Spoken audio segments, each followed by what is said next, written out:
Hello, I'm James Bond. Okay, so this week I've gone down to Redcliffe Airport and I've touched base with mechanic Dan, and he was going to show me just the basics like Alan did of drilling out the rivets. So then I was confident enough to take the work home with me. So I'm back here in the garage workshop.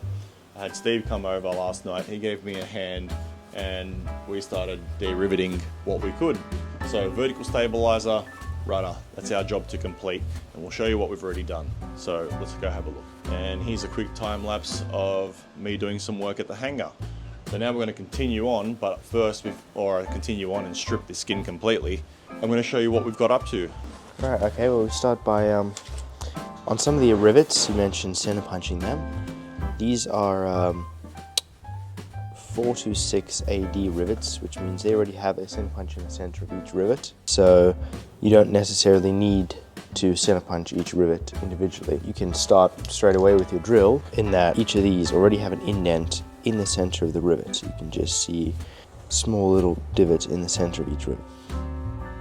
You just set the drill on that. Get a little mark in the center of your rivet. You just drill straight through to the head, and then once that's done you snap the head off. The divot already targets your drill to the center of the rivet. Nice little tip, using the reflection in the metal to make sure your drill is straight. A visual plumb guide. Pretty much.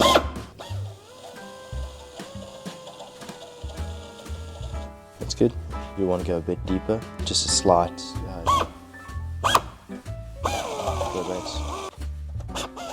should be fine. And then you have your 332 punch. You just stick that in there. Well, that one's left a bit of a part of the head still on there. How will we get that, with a pick? No, we get it with the drill. So we just drill a little bit deeper.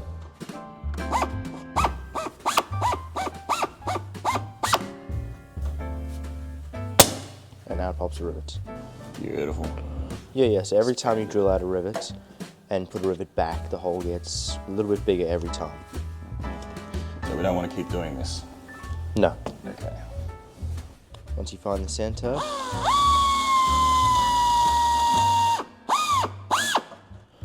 drill through, grab your 332 punch, break the head off, and then afterwards you can go through and punch out the tails as you go. And you always got to remember to back it up as you do it.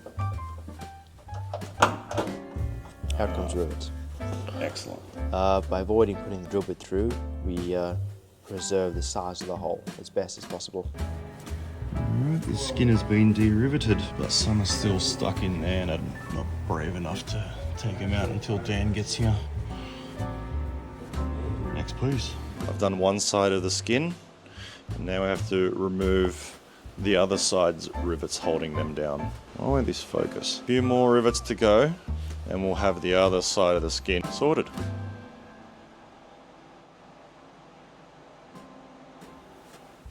So, number 40 drill and the number 40 punch, but in this case, this is a 3/32. Alright, let's do one here.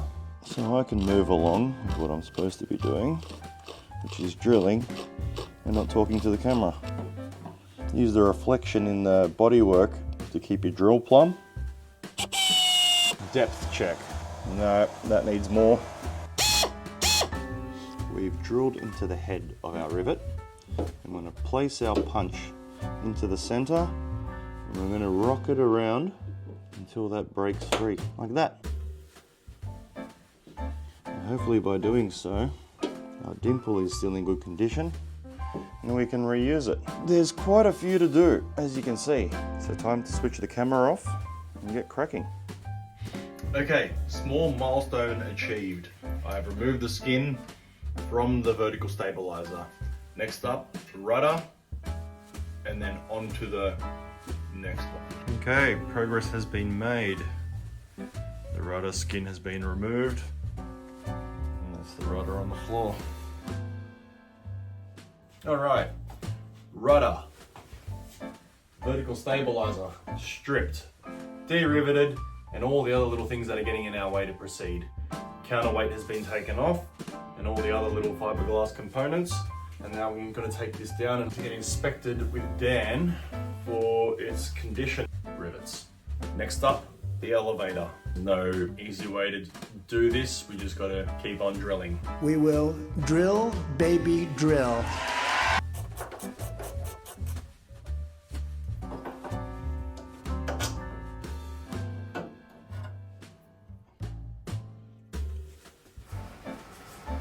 Alright, I just realised I never prefaced these videos of why I'm pulling apart the already built components. So let's go through that. When I brought the aircraft home and started looking at what work has already been done, flicking through the plans, reading the books, learning the skills, I realised that I will not be satisfied until I open it up and make sure that all the stuff that has been done that I can't get to with like a bore scope or with a naked eye was done properly.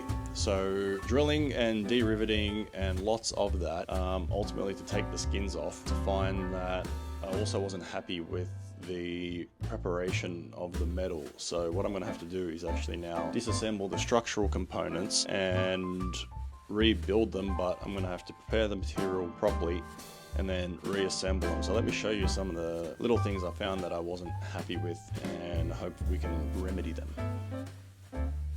Okay, so looking at some of these rivets, what we can tell is that the driver for the riveter wasn't the right cup size. So it doesn't fit nice over the head. You can also tell on this one over here. And this one, it kind of sits too shallow around the rivet. Also, according to the book, when we're squeezing these rivets, we want these really nice fit ups between the two components. So finding one like this, that's not a very tight fit up, so I'm inclined to pull that apart and redo it. But after I strip this and properly prepare the metal, little things like this, the flaking, not happy with it. So we'll do it right. And like Burgess had told me, this is where you'll find the problems if it's not corrosion proof properly. They've seen that before, and I can see how that will happen. If water can get in through to the rudder and it won't escape, it will end up finding its way in here, and you don't want that happening. Alrighty, here's another one. The rear elevator spar, not attached. So I wouldn't have been able to get in on this side to see how well these rivets were done. I wouldn't have been able to put a gauge on them because this surface tapers down and it's sealed on the trailing edge. So unfortunately I would have had to open it up regardless, but same thing, you know, to see an unprepared piece of metal and then not very well prepared pieces of metal. You know, this one's nice and bright and shiny. This one's been primed, but the primer's coming off. So we can paint strip them, we can acetone clean them, and then we'll put them in the acid bath, we'll rinse off the acid and dunk them in Alodine. And then they'll be ready for reassembly. Or something like that anyway. Or it's spray primed before it's assembled, sorry. But yeah, we want that nice, matte, well-protected look before everything gets closed up. And we want really nice looking rivets. We want it all structurally sound and 100%.